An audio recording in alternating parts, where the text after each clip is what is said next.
alguns pilares assim que a gente rege a nossa vida, a gente chama de método ADA, que é adaptação, determinação e amigos.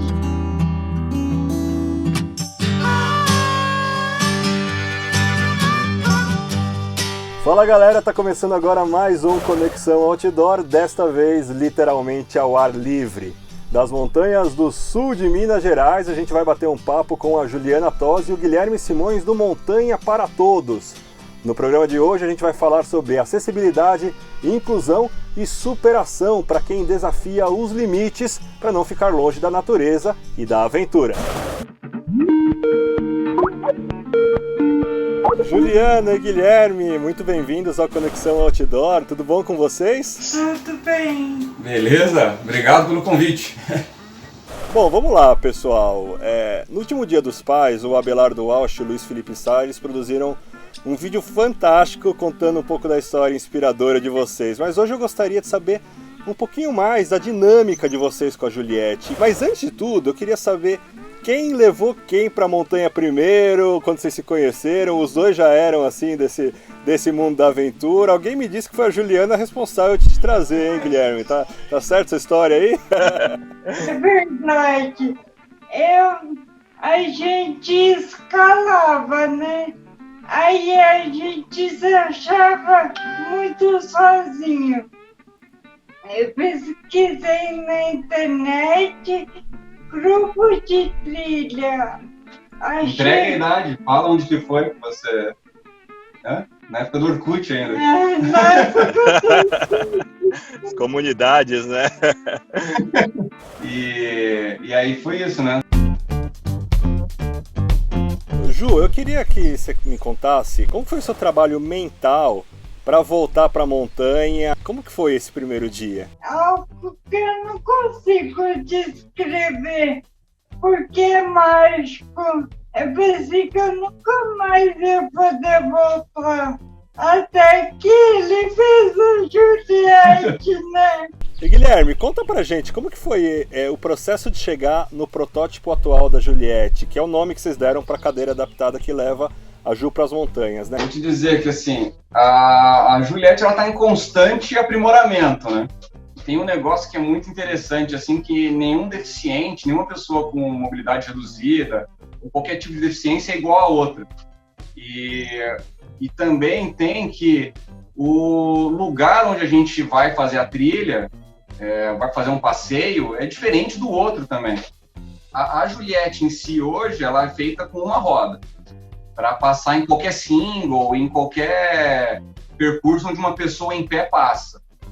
Só que aí a gente pega a que a gente usou na Bolívia para fazer o documentário, a gente levou 2 rodas, porque devido à altitude não tem vegetação, não tem pedra grande, é tudo mais rípio, é areia, mais batida, né, ou neve. Então com 2 rodas deu certo. Aí, na parte da neve, a gente fez um dispositivo onde a gente tirava as rodas e encaixava o esqui. A gente está sempre aprimorando, assim, a gente está agora querendo deixá-la mais leve, querendo deixar o centro de gravidade mais baixo, então colocar a pessoa sentada mais baixa para manter melhor o equilíbrio de quem está ajudando a transportar. Cara, mas você imaginava que, poxa, quando você foi atrás, né, de uma solução para levar a Ju para a montanha, ele poderia assim se espalhar, né, e atingir outras pessoas, porque foi a partir da primeira cadeira, né, que nasceu o Montanha para Todos, né? Eu acho que esse projeto da ONG, né? A gente fez sem pretensão nenhuma. A gente nunca imaginou que ia chegar onde está chegando, assim, onde já chegou e onde pode chegar. E mais do que isso também, depois do próprio o esporte em si, o montanhismo, começar a ver isso com outros olhos, porque até então não existia acessibilidade, inclusão em esporte de montanha. A gente não sabia que existiam mais de 4 milhões de pessoas no Brasil com mobilidade reduzida. A gente começou a se atentar que a gente já estava praticando esportes, assim, outdoor há uns 6 anos, mais ou menos. A gente nunca tinha encontrado uma pessoa com deficiência. E sendo que a gente, todo final de semana, todo feriado, a gente estava praticando aula. E então isso começou a mexer com a gente. A gente falou, pô, se está acontecendo isso com a gente é porque tem algo maior por trás.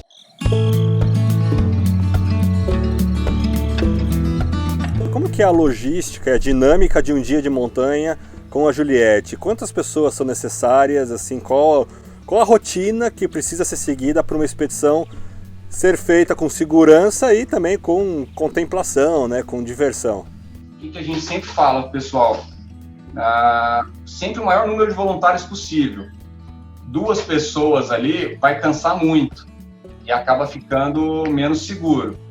E então a gente aconselha sempre o pessoal ir trocando, a cada 10 minutos troca a dupla. Sai aquela dupla, entra uma dupla nova. E vamos andando. E também é o seguinte, o pessoal tem que ser gradativo, igual tudo na vida.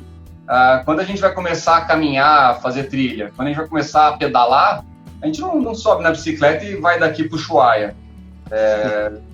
Vai fazer um treino, vai conhecer e tal, né? Com a Juliette é a mesma coisa. Uma trilhazinha curta, depois vai aumentando. Uma pessoa que está acostumada a ficar só dentro de casa ou no hospital, fazendo terapia, e no máximo vai num shopping porque tem acessibilidade, uma trilha de 10 minutos na natureza, conhecendo pessoas, conversando com pessoas diferentes, dando risada e vendo aquela paisagem, já é algo transformador. Então, vou dar um exemplo. Lá com a Cotango, a gente estava em 20 pessoas. E 20 pessoas cascudas. Guia de montanha lá do Aconcagua, estava com o Máximo, que é recordista, o cara tá indo do Guinness e tal, e tava lá junto. Várias pessoas estavam ali, são especialistas em resgate em montanha, para poder auxiliar as técnicas que a gente usou para subir, são bem parecidas com as que eles usam para descer o pessoal no resgate.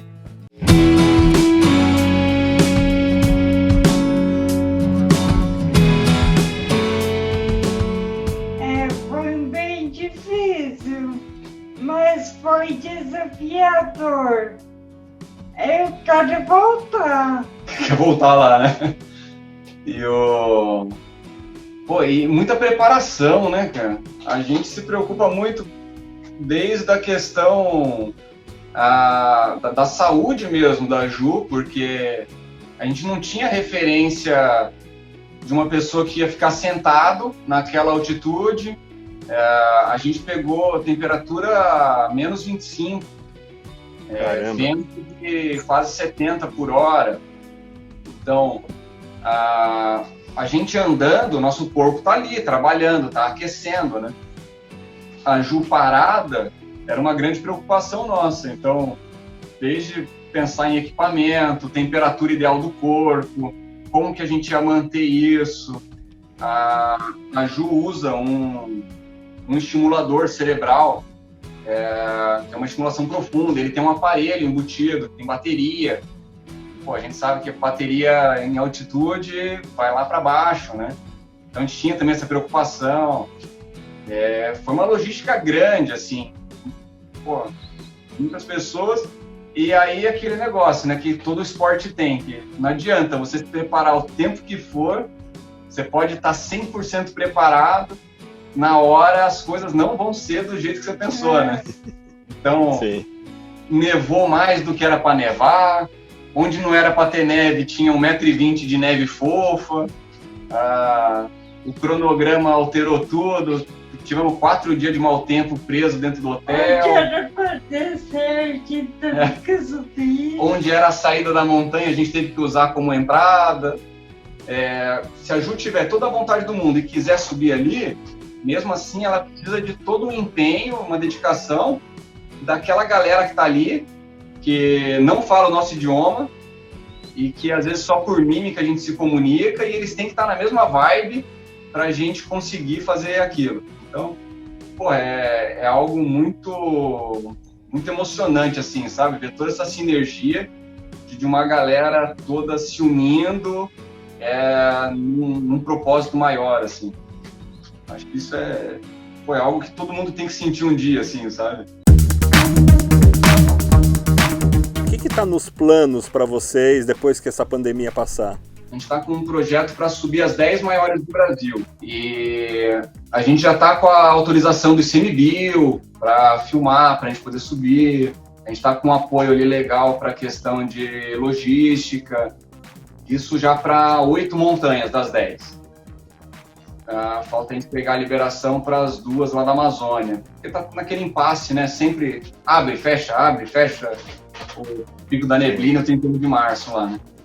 E aí a gente tem um outro projeto, mas a gente subiu o Monte Elbrus. Olha só que legal. Uhum. É o mais alto da Europa, um dos 7 cumes, né? Então, essa que é a ideia, a gente fazer o primeiro dos 7, para depois ir vendo o que a gente vai fazendo. Juliana e Guilherme, vocês acreditam, né, que o destino acabou encarregando vocês de levar motivação, inclusão, acessibilidade, esperança para essas pessoas, ou para muitas pessoas que achavam que tinham alguma limitação e achavam que não podiam realizar tal coisa? Vocês acreditam que essa acabou se transformando na missão de vocês? E a nossa missão em rede social, por exemplo, a nossa missão é motivar essa galera aí.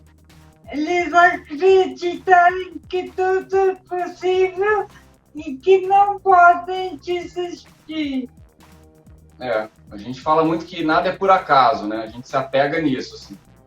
E que, se aconteceu com a gente isso, é porque a gente tinha um propósito maior, que é trazer essa galera pra cima, né? Pra aparecer, né?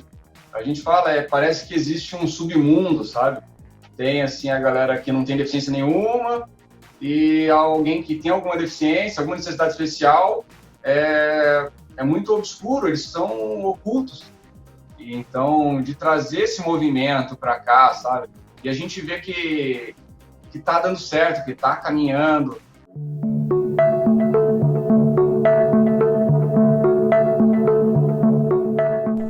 Bom, 2020 foi, né, tá sendo o ano de sonhos interrompidos, né, adiados, cancelados, e tá sendo o ano de buscar novos caminhos sem sair do lugar, de ressignificar, de mais do que nunca, ver beleza nas pequenas coisas. Para vocês que vivem essa realidade há alguns anos, precisando se reinventar, não desanimar, não desistir, persistir, qual o segredo, a mensagem que vocês podem deixar para superar adversidades casca-grossas como as que vocês fizeram e seguem fazendo? Pandemia, fichinha pra gente. Fichinha. Não, porque... teve até um dia desse, a Ju fez um vídeo e tal, que, cara, pra gente a limitação, o isolamento social e tudo é muito maior no dia a dia. Não é isso que a gente está tendo que ficar dentro de casa agora. É grave, né? O mundo inteiro está nessa situação. Mas se você for parar para pensar, tem muitas pessoas que vivem isso no dia a dia e não é que só ficam dentro de casa, mas que não conseguem levantar da cama. Para gente, hoje, o isolamento social nosso é a Ju não conseguir ir no banheiro de um apartamento sozinha. Isso aí é muito limitante para a gente. Que é o caso da gente estar agora pensando em construir a casa, uma casa modelo, 100% acessível em tudo, pensando nos mínimos detalhes, porque é o mínimo que o ser humano quer ter, essa liberdade de ir num banheiro sozinho, de escovar um dente sozinho. Então, existem milhares de pessoas que vivem essa condição hoje no dia a dia. E acho que acaba sendo a pandemia, tem que trazer, tem que deixar esse legado para a galera, que a gente tem que olhar para os outros, sabe? Eu acho que foi isso que 5 anos atrás bateu na gente e de lá para cá a gente mudou. Que existem pessoas que podem melhorar a condição de vida dela com um simples passeio com a gente, uma comunicação, ou você, às vezes, pensar num serviço diferente, pensar numa ideia diferente. Às vezes a gente fica ali, sai de uma faculdade, pensando igual aqueles 80 colegas de sala que você vai disputar com ele, vão ser todos concorrentes para você entrar numa vaga de emprego. E sendo que você podia pensar em algo que você vai ganhar muito dinheiro, pode ganhar dinheiro, e ainda ajudando muitas pessoas que precisam daquele serviço, daquele produto, sabe? Então, eu acho que é muito a galera parar de só seguir os outros e parar e pensar, por que aquele pessoal tá correndo para lá, né? Em vez de só seguir. E aí, pô, né? Deve ter alguma coisa errada, vou correr para cá e ver o que dá. Vamos para lá. E o lance da superação. E o pessoal reclama demais. A nossa missão também é essa. Fazer a pessoa pensar e parar de reclamar por nada. Bom, pessoal, obrigado aí, adorei bater esse papo com vocês, conhecer um pouquinho mais da história de vocês e também, né, agora vocês ganharam mais um fã que está na torcida para esses projetos todos saírem, para essa pandemia acabar, para vocês irem aí, né, fazer os picos mais altos do Brasil, buscar o Elbrus e os desafios que vocês quiserem, tá? Muito obrigado. A gente que agradece a oportunidade aí, é sempre bom estar batendo papo e divulgando cada vez mais a causa, né? E, pô, vou deixar um convite, todo mundo está assistindo aí, pode ser voluntário, não custa nada. Vamos participar de uma atividade lá com Montanha para Todos. Tem cadeira agora praticamente no Brasil inteiro. E um negócio que é muito legal. A gente acha que faz bem para quem está sentado ali na cadeira. Mas todos os relatos que a gente recebe, os depoimentos, vídeo e tudo, o efeito acaba sendo muito maior para quem está ali ajudando, carregando, levando o lanche da galera e tal, do que quem está sentado. É algo transformador, assim. Você chega ali reclamando de uma bobeirinha e quando vê o sorriso daquela pessoa que às vezes não fala, que às vezes ela tem aquela limitação, depende do carinho ali de todo mundo, depende da ajuda de todo mundo, e ela tá sorrindo. Então, pô, vale a pena. Se cadastra lá, faz uma atividade, e só quem tá ali participando que vai entender o que eu tô falando. Depois vem aqui e comenta. Beleza, gente. Obrigado aí. O endereço, né, do Montanha para Todos está aí para o pessoal acessar e ver como que pode ser voluntário, onde pode encontrar as Julietes. E de novo, obrigado, gente. Obrigado e a gente se tromba por aí. Um abração.